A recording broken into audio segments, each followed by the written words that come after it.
Queridos irmãos e irmãs,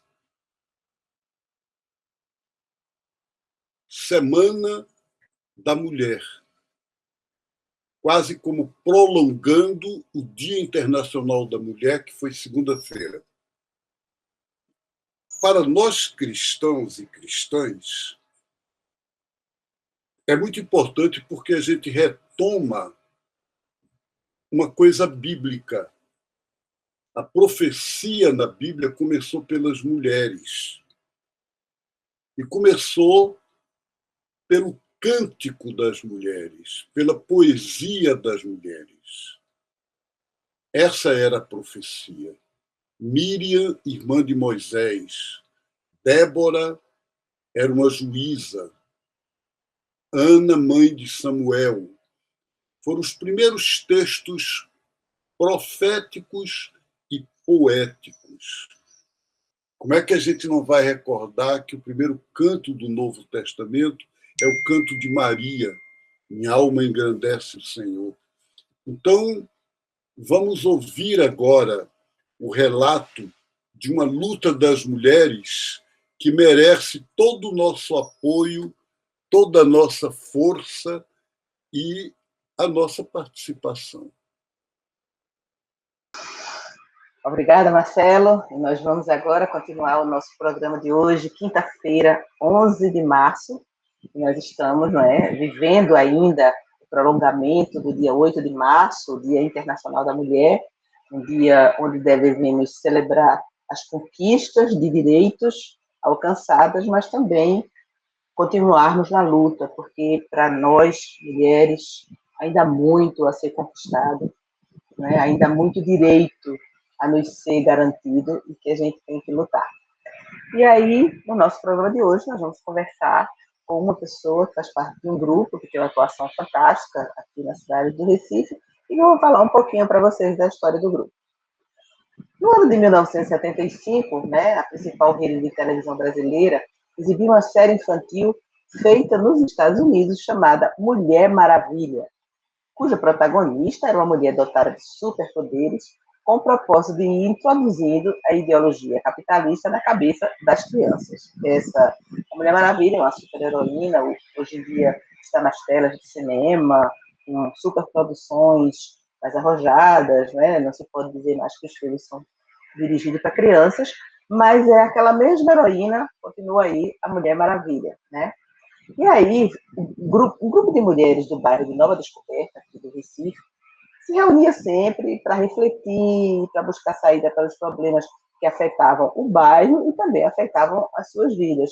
E aí começaram a comentar o tal seriado. E aí elas chegaram à seguinte conclusão, veja que conclusão fantástica. Super mulheres somos nós, porque somos nós que conseguimos sobreviver em condições precárias, criar filhos, não temos trabalho, dependemos dos maridos que muitas vezes são incompreensíveis e até violentos, e ainda temos de nos organizar para lutar. E diante dessa constatação, elas resolveram denominar o grupo Mulher Maravilha, o GMM, isso no ano de 1975, em plena ditadura militar, E era o que nós chamávamos, era o que era chamado, de anos de chumbo, onde havia tortura, desaparecimentos, qualquer oposição ao governo era reprimida, E a ditadura militar pôs fim a qualquer movimento que acenasse em direção à libertação dos pobres e dos oprimidos, Entre os bairros populares onde a repressão acontecia de forma mais intensa estava justamente Nova Descoberta, que era um dos maiores do Recife, Por exemplo, no censo de IBGE do ano 2000, tinha 34 mil pessoas morando ali. E assim como os outros grandes aglomerados da periferia, o bairro se formou, ele foi formado a partir da retirada dos mucambos do centro da cidade, no início do século XX, para atender aos interesses da especulação imobiliária. Vocês veem que isso já vem de longe e que continua acontecendo até hoje. As pessoas são afastadas para bem longe, porque o lugar que elas moram começa a valer bastante, E aí as grandes construtoras querem aquele local para construir prédios e condomínios e o que seja, e as pessoas são empurradas para a periferia, E aí também havia moradores que vinham do interior, né? E o bairro começou a ficar atrativo por conta das fábricas têxteis que eram instaladas ao redor, né, ali na vizinhança, né? Então, a ideia de criar o GMM, né, surgiu a partir das reflexões de Lourdes Luna, né? Ela conversava com uma freira norte-americana, a irmã Jane Gallo, que trazia informações das lutas das mulheres no mundo, né? E a partir daí, formou-se a equipe de militantes revolucionárias para acompanhar o grupo. Duas viviam na clandestinidade, eram Maria Aparecida e Selma Bandeira. Aparecida era uma operária têxtil potiguar, que viera para o Recife fugindo da repressão. E Selma, médica, mudara de Maceió para a capital pernambucana pelo mesmo motivo, né? E a terceira revolucionária, Lourdes Luna, tinha uma vida tranquila. Ela era ex-freira, concluinte do serviço social e moradora do bairro. E ela fazia todo o trabalho de mobilização e organização daquelas mulheres sofridas que estavam ali, que iam para as reuniões, que iam para as reflexões. E ela foi uma das fundadoras do GMM, cofundadora, como ela costuma se denominar, e ela se faz presente e ativa no grupo até os dias de hoje, articulando, estimulando e organizando a luta, né? Em 1986, o grupo se legalizou na forma de associação e definiu como sua missão lutar pela promoção de direitos humanos, numa perspectiva de gênero, raça e etnia, pelo acesso à cidadania da população vítima de exclusão social e empoderamento das mulheres para a construção de uma nova sociedade. As mulheres maravilhas estão sempre nas ruas, em todos os atos públicos puxados pelos movimentos sociais, sejam atos de mulheres, sejam atos de quem luta pela redemocratização do país e contra toda a opressão, tanto aqui como no sertão. E o GMM é uma referência no enfrentamento à violência contra a mulher e nas lutas contra o racismo. E é exatamente com uma dessas fundadoras desse grupo de mulheres, que podemos chamar de maravilhosas, que nós vamos conversar hoje. Nós vamos conversar com Lourdes Luna. Lourdes, é uma alegria imensa receber você aqui hoje para a gente conversar no nosso programa. Hoje, 8 de março, é um dia combativo. Essa é a minha compreensão. Não é um dia romântico, é um dia político. Dia de lutas contra todas essas perdas de direito que sucessivamente nós, principalmente mulheres, estamos tendo nesse golpe que nós estamos, em estado de golpe, né? Com esse governo da morte, né? E, infelizmente, vamos dizer assim, tivemos a infelicidade, né? De tê-lo aí como presidente. Bom, hoje é um dia de resistência feminista, Dia Internacional da Mulher. Eu queria começar essa conversa gritando com as manas guerreiras que estão nas ruas e em casa, não é, de uma certa forma, ou no trabalho, porque muitas estão, né, hoje não é folga, né, lutando por elas, pelas outras e pelo povão, cada uma do seu jeito, da sua forma. E muitas nos hospitais, né, por aí. Ele não, ele não, ele não. Então, como uma Mulher Maravilha e mulher de bem virá, nós exigimos a volta do auxílio emergencial com valor digno e sem humilhação para quem precisa. Vacina em massa com urgência e fora Bolsonaro, Mourão, militares e esses milicianos. É pela vida das mulheres e do povo brasileiro. Essa é a minha grande inicial saudação, né, acompanhada pelo Dia Internacional da Mulher. Lourdes, como eu falei, é uma alegria muito grande ter você aqui no nosso programa, e agora eu queria pedir para você fazer, agora você fez a sua saudação, e eu queria pedir a você para fazer uma pequena apresentação sobre você. Bem, eu me chamo Lourdes Luna, sou assistente social de profissão, né, aposentada já há 47 anos, né, formada, e principalmente, ou muito mais do que isso, ativista de direitos humanos, feminista, mulher negra, proletária e petista, por que não dizer? Eu sou cofundadora do Grupo Mulher Maravilha, também do Grupo Bem Virar, do Centro e também dos Trapeiros de Emaús aqui no Recife. Bom, eu sou engajada no MTC, né, e tive a sorte de lutar ao lado do Padre Romano e Reginaldo Veloso, na equipe Maria Lorena, atualmente, e foi lá que, nos anos 72 e 73, eu comecei a pensar na organização das mulheres de Nova Descoberta. Como é que foi isso? Eu fui instigada pela irmã Jeane Galo, que é americana, não é? Ela estava em Nova Descoberta com outras freiras e outros padres americanos. Um dia ela perguntou por que não uma organização de mulheres em Nova Descoberta, não é? Aí, por que isso? Nós éramos, eu e outras companheiras, né, engajadas lá na militância, a gente fazia parte do Conselho de Moradores, a gente via subindo e descendo ladeira, não é? Fazendo reunião em todo canto, porque isso era uma época, né, já época de grande repressão política.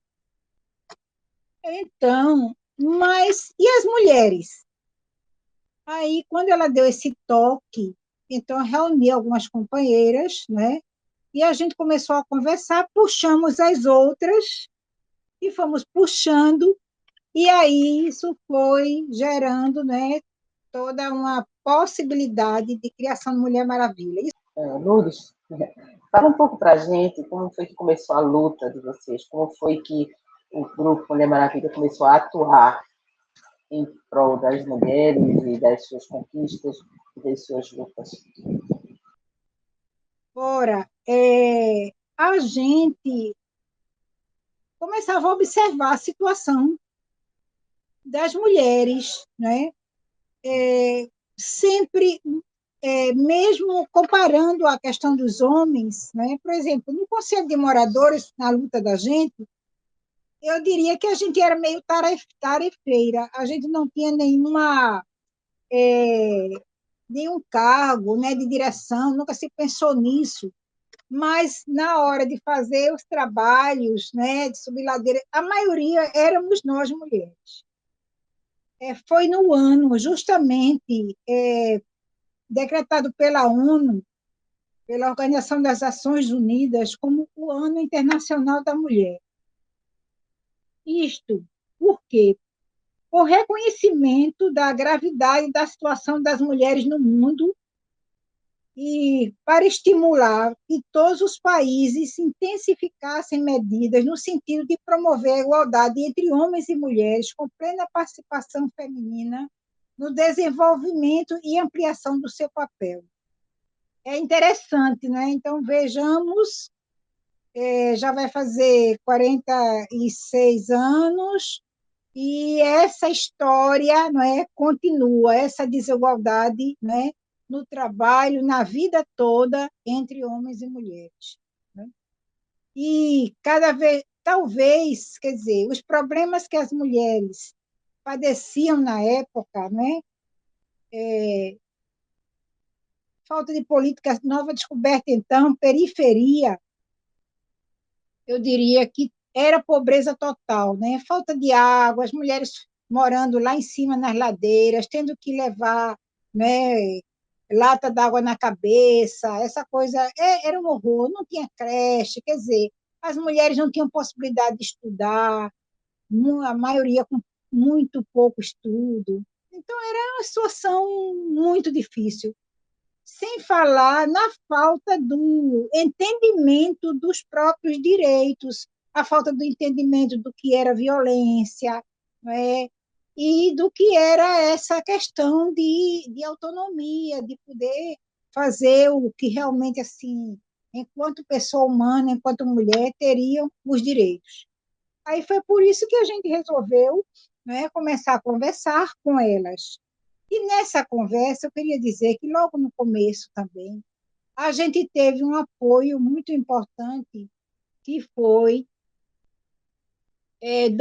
das freiras americanas e dos padres de lá em Nova Descoberta, que as irmãs, as freiras, elas cederam a casa que elas moravam, elas cederam para o grupo Mulher Maravilha e foram morar da maneira mais pobre possível, digamos assim, em casinhas assim bem humildes lá no bairro de Nova Descoberta. E a casa, com estrutura razoável, que ainda hoje é a casa paroquial, digamos, foi cedida para as mulheres. Lourdes, no ano em que o grupo Mulher Maravilha se consolidou, né, como um grupo, né, o nome e tudo, era 1975, e o arcebispo, né, aqui na Arquidiocese de Olinda e Recife, era Dom Helder Câmara. E aí eu queria que você falasse para a gente que tipo de apoio vocês tiveram da Arquidiocese com relação ao grupo Mulher Maravilha. Na época, tinha um programa voltado para apoiar a organização das mulheres, os pequenos grupos que estavam surgindo, né? E então tinha um pequeno fundo. A gente se encontrava, tinha encontro de formação. Lina, quem conheceu, né, era uma pessoa que estava à frente desse movimento da arquidiocese. Isso nos ajudou bastante, com pequenos fundos, pequenos projetinhos, mas também ajudou muito na articulação com outros grupos, que isso atraiu depois visitantes a nós, mulheres, e doação, né? Porque a gente começou sem nada, a gente começou com trocas, não é? Uma trazia, a gente, quem sabia, vamos dizer assim, era a questão dos saberes da gente que eram, né? Quem sabia costurar começou a ensinar a costurar, quem sabia bordar começou a ensinar, quem sabia pintar. Mas como a gente não tinha dinheiro para outras coisas, a gente trocava, uma trazia uma tinta, uma trazia um pedacinho de pano, e outra ensinava a fazer flores. E quem sabia, digamos assim, conversar, quem entendia mais, quem lia, quem tinha mais articulação política a nível nacional. Então, a gente fazia a parte formativa, né? Bom, logo cedo, então, o grupo se desenvolveu, foi crescendo, né? Foi aprendendo muita coisa, se tornou, digamos assim, sobre a questão do artesanato. A gente fez tanta coisa linda e anos depois a gente conseguiu vender até em Paris algumas peças nossas, né? De tanta lindeza que era o trabalho das mulheres. Lourdes, eu sei que o Grupo Mulher Maravilha ele tem uma extensão, né, no sertão pernambucano, e eu queria que você agora falasse um pouquinho sobre isso, né? O nosso programa é curtinho, a gente não tem muito tempo, mas a gente quer ouvir essa sua história sobre a chegada do Mulher Maravilha ao sertão. Eu participava de um movimento, de um grupo, e a companheirada vivia na clandestinidade, né? E então, o que é que ocorre? Uma dessas companheiras, ela ajudou muito a discutir comigo, digamos assim, a preparar as pautas de discussão do Grupo Mulher Maravilha. E acreditem que um dia ela tinha dormido na minha casa, dormiam sempre na minha casa, então, junto com Selma Bandeira, né, ela era daquele grupo, e 2, 3 dias depois ela foi presa, ela e o grupo. Naturalmente, eu fiquei visada, né? E senti claramente que estava sendo, digamos assim, vigiada e tudo mais. Nessa ocasião, pintou uma oportunidade de um trabalho fora. Então, como assistente social, eu fui trabalhar no sertão. Então, eu me engajei na luta sindical dos trabalhadores rurais e foquei na organização das mulheres. O que foi? O meu aprendizado com a luta das mulheres no Recife, eu levei para a zona rural. E nós apoiamos a Organização das Mulheres quando a gente conseguiu, em 83, levar 300 mulheres para a rua para lutar, porque elas disseram que estavam famintas, né? Muitos maridos já tinham ido embora para São Paulo, para outros lugares tentar trabalho, né? E as abandonaram. Alguns voltavam desenganados, mas outros, né, formaram outras famílias. E então nós, a partir desse movimento dessas mulheres, nós formamos o movimento Mulheres de Bem Virar, né? E depois a gente criou o Grupo Bem Virar, e então a gente, vamos dizer assim, formalizou. Porém, alguns anos depois, trabalhando em estreita parceria com o Grupo Mulher Maravilha, não teve mais como, a gente não teve fôlego para segurar o Grupo Bem Virar como ONG e o Mulher Maravilha no Recife. Aí foi quando houve uma, digamos assim, a dissolução do Grupo Bem Virar e se fundiu ao Grupo Mulher Maravilha. Por isso que hoje a gente tem um forte trabalho lá, digamos assim, no sertão do Pajeú, mas as duas entidades, né, o nome Bem Virar continua, é ainda muito forte lá. Mas terminou Mulher Maravilha assumindo, digamos, juridicamente, né, o trabalho lá. O Bem Virar e o Mulher Maravilha, eu queria acentuar algo. A gente sempre teve uma preocupação de trabalhar questão política, sem medo de falar de política, porque a gente entende que se as pessoas não tiverem essa consciência, não é? É claro que a gente usou por muito tempo cidadania, não é? Discussão sobre cidadania, e ainda hoje, não é? Mas na verdade a gente fazia mesmo, a gente explicava mesmo o que é, de onde vem. Aí junto a isso a questão de direitos humanos. Aí, além disso, nunca deixamos de ofertar, possibilitar, não é, as pessoas que participavam dos trabalhos, tanto do Mulher Maravilha aqui, quanto lá do Sertão, possibilidade de autonomia profissional, de melhoria das condições de vida, por conta de toda a pobreza, desigualdade e tudo mais. Então, nós oferecemos cursos os mais diversos, né? Desde os mais simples, de casa, aos mais complexos que nós podemos, né, realizar, né? E para formar profissionalmente mulheres e jovens e alguns homens que chegavam, a gente nunca excluiu, viu, gente? Nosso trabalho, Mulher Maravilha, a gente não excluiu homens, não é? E agora, uma coisa que a gente sempre teve cuidado, nenhuma ação concreta, nenhum curso que a gente ofertasse, a gente deixava de fazer a discussão de cidadania.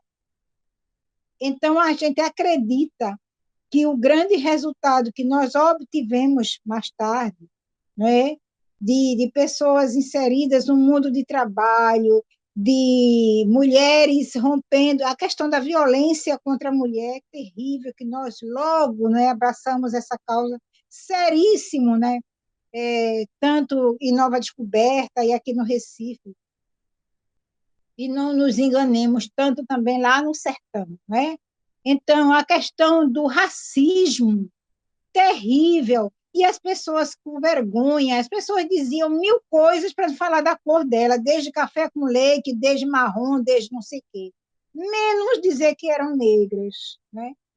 E a gente, aos poucos, o nosso trabalho de cidadania, de direitos humanos, devagarinho, a gente foi conseguindo que as pessoas fossem mudando a mentalidade. Lourdes, eu sei que a história do Grupo Mulher Maravilha é enorme, é maravilhosa, e que a gente precisaria ter muito mais tempo para a gente falar, né, sobre ela, para você contar mais, e a gente terá outras oportunidades. Mas eu queria que você, agora que a gente está chegando realmente ao final, que você destacasse alguma bandeira de luta que você acha que foi uma das mais importantes do Grupo Mulher Maravilha. E Mulher Maravilha, quando começou, não é, teve uma outra bandeira de luta enorme nossa, que foi, logo depois veio a questão da Constituinte. E eu, revendo os nossos documentos, foi uma coisa encantadora, porque a gente ia no bairro de Nova Descoberta, em várias ruas que hoje eu já nem me lembrava mais, altos e córregos, conversar com as mulheres, né, o que era essa história, o que era a Constituinte, o que era uma Constituinte, né? Então, eu sinto que esse trabalho de base, não é? Esse trabalho é forte, é necessário demais. Não é? Hoje não é só trabalho na rua, porque muitas mulheres, principalmente da periferia e da zona rural, elas não podem estar na rua, elas não podem sair de casa. Então, eu quero dizer que esse foi um forte do Mulher Maravilha, tanto em Nova Descoberta, como no sertão do Pajeú, junto às comunidades negras rurais quilombolas. E aí, o Mulher Maravilha conseguiu, não é, dar suporte para essas comunidades, para escrever, trazer, pegar as pessoas mais idosas, trazer a história delas, e depois elas conseguiram a certificação, entrar nas comunidades, né, nas articulações a nível nacional, não é? E hoje, antes a gente celebrava só em Afogados de Engazeira, hoje os territórios, cada um, faz o mês da consciência negra. Então, isso foi, digamos assim, uma mudança extraordinária que a gente conseguiu junto a comunidades negras rurais quilombolas. Outra que eu queria também é o trabalho que a gente fez de formação de promotoras legais populares. Mulheres que aprendem, além de toda uma base de feminismo, de direitos das mulheres, né? E política e tudo mais, elas, na questão das leis, elas se aprimoram mais, chegam mais perto para... É como se fosse tirar do papel o direito achado na rua. Esse programa de promotoras legais populares é encantador, não é? No Mulher Maravilha, nós formamos várias mulheres e temos histórias belíssimas para contar quando, né, de mudança. O Grupo Mulher Maravilha é um exemplo, né, de ação, de luta e também de formação.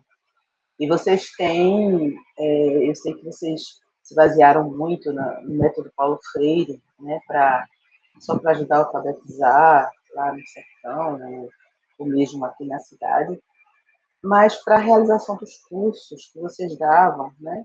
E eu sei que nesses cursos teve também intercâmbio, né? Por exemplo, com os Estados Unidos. Então, eu queria que você falasse um pouquinho sobre essa experiência, né? Desse método que vocês utilizavam e que se tornou internacional.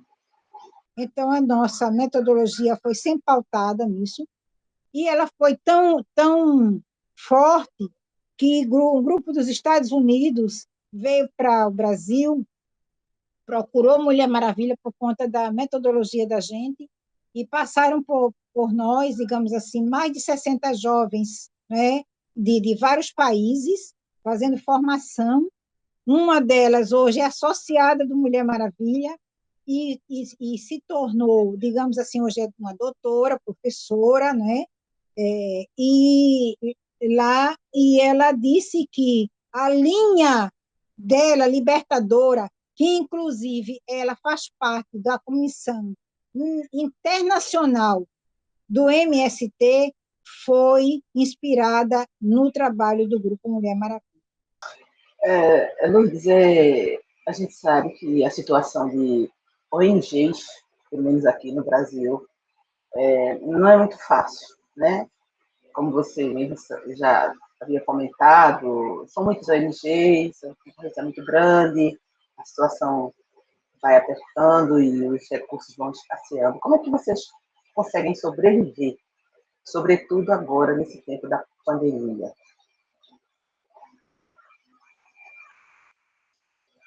Queremos dizer, a gente não está na mídia, não. A gente é um grupo de mulheres, digamos assim, que vivemos sempre com dificuldades, sempre fazendo bingo, fazendo bazar para conseguir dinheiro para pagar a luz e para comprar um bujão de gás. Agora, naturalmente, já tivemos vários projetos, né, de agências internacionais, mas cada dia a competição está maior e está mais difícil, né? Mas, mesmo assim, nós estamos vivas, lutando, né, engajadas e fazendo acontecer.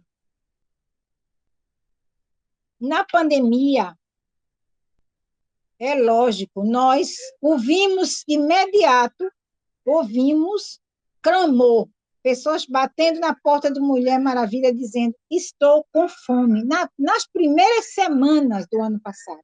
Aí a gente criou a campanha Nova Descoberta Resiste. Convidamos profissionais diversos, tanto do nosso grupo, que nós temos psicólogas, temos advogadas, temos assistentes sociais, né? Então, solidariamente, a gente pediu, né, a colaboração, e outras da comunidade também vieram, outras que nos conheciam, e criamos a campanha em parceria com o Armazém do Campo, com a Marcha das Mulheres, com o Fórum de Mulheres e com outros grupos aí, a gente conseguiu cestas básicas, né? E outros apoios, né, para confeccionar máscaras, né? E nós fizemos esse trabalho e depois conseguimos um pequeno fundo, né, com o Greenpeace e com o Fundo Baobá. E nós, desde o ano passado, desde abril do ano passado, que a gente vem apoiando, né? No primeiro momento tivemos mais condições, agora é bem menos, mas não deixamos ainda. Então, além do apoio psicológico, que as pessoas ligavam, a gente disponibilizava um telefone, a gente fazia apoio, muita gente adoecida, tentando até suicídio, e houve casos de suicídio, vocês sabem, né? Então, a gente fez o que a gente pôde, a gente fez campanha com bicicleta, né? Fazendo sobre a questão do enfrentamento à violência contra a mulher e o abuso e exploração sexual de crianças e adolescentes. Então, a gente continua ainda com essa campanha, né? Ainda durante a pandemia. E ainda nós suspendemos o trabalho das mulheres bordadeiras, né, que são as bordadeiras da resistência. Eu tenho aqui para mostrar para vocês um trabalhinho, né, nosso aqui, porque eu entrei também nessa roda, era junto com terapia, né? Então, um trabalho de arte e terapia e o bordado. Então, elas vão lá, pegam material e continuam fazendo em casa esses trabalhos. Isso é um pouco, gente, um pouco do Mulher Maravilha. E aí, Lourdes, realmente agora a gente chegou ao final do nosso programa, né? Hoje o pessoal vai até achar estranho porque ele está um pouco mais extenso, mas é porque era tanta coisa, né, que você tinha para nos contar que a gente precisou de um tempinho maior para ouvir um pouquinho da história do Grupo Mulher Maravilha, desse maravilhoso Grupo Mulher Maravilha. E aí agora eu queria que você se despedisse do pessoal, e aí vamos ouvir as considerações finais de nossa querida Lourdes. Eu queria, neste dia, honrar, não podia deixar, depois dessa conversa toda, quero agradecer, né, essa oportunidade, né, de falar sobre que o Mulher Maravilha, ele, muitas vezes, no campo da academia e de outras ONGs, assim, mas é meio invisibilizado, viu? Talvez por estar na periferia, não sei, ou lá na zona rural, não sei. Mas, enfim, eu queria honrar a memória de três que eu considero das três primeiras mulheres da minha vida, que foi a minha mãe, que foi operária e sindicalista da fábrica da macaxeira, onde eu aprendi logo cedinho, logo criança, a entender o que era um operário furão e qual era aquele operário que não podia abandonar a companheirada. Logo, criança, eu aprendi isso. Minha avó e minha tia, que criaram solidariamente a gente para minha mãe trabalhar, né? Porque meu pai morreu muito cedo, era alcoólatra e morreu de tuberculose, né? eu queria honrar a memória de Leocádia da Hora, uma companheira de luta que faria aniversário hoje. Também homenagear a Miriam, que foi a primeira companheira do Grupo Mulher Maravilha, que morreu de Covid. Aí depois veio, né, as outras, veio Margarida, Jerônimo e tantas outras. A gente registra hoje pela manhã, 265.411 pessoas mortas de Covid, sabendo que o número é muito superior a esse aí, por conta da subnotificação. As 75 mulheres vítimas de violência, de feminicídio, né, do ano passado, né, e todas as outras, mais de quase 400 estupradas, né, isso nos dados oficiais do ano passado. Então, com a compreensão, né, de que o feminismo, a gente não pode ter medo de ser feminista. Muito obrigada, desculpem, mas eu estou muito nervosa. Eu não sou de fazer entrevistas assim, não sou muito de mídia, não, certo? Estou muito, eu estou muito nervosa. Muito obrigada, desculpe. Boa tarde, obrigada. E a gente quer agradecer imensamente, Lourdes, a sua participação no nosso Caminhando de hoje, né, mostrando para as mulheres esse trabalho que vocês fazem de formação, de informação, um trabalho de uma ação de cidadania, não é? Um trabalho de fortalecimento das lutas da mulher pelos seus direitos, da sua formação, da sua independência. E aí a gente quer parabenizar, né, o Grupo Mulher Maravilha por esse trabalho, né, dizer que nós somos profundos admiradores do trabalho desse grupo, agradecer a sua presença, desejar um bom resto de semana para você e para vocês, queridos acompanhantes, assinantes do nosso canal do YouTube, Marcelo Barros, Comunidade Bremen, o nosso boa tarde, boa noite, bom dia, dependendo da hora que você vai nos assistir, e a gente segue caminhando. Marcelo. Que maravilha! Numa sociedade em que a gente tem tanta dificuldade de ver coisas que são criativas, bonitas e importantes na organização popular, a gente ouviu uma história como essa. Há tanta gente que diz, olha, está tudo terrível, a gente não vê saída no final do túnel, parece que não há mais esperança. Então, de repente, vêm as mulheres e nos dão essa profecia imensa de esperança, de coragem, de amor.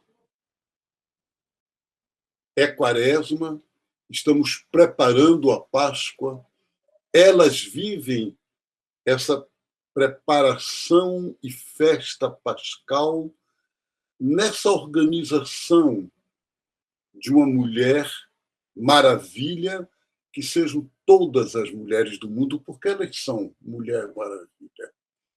Continuamos caminhando.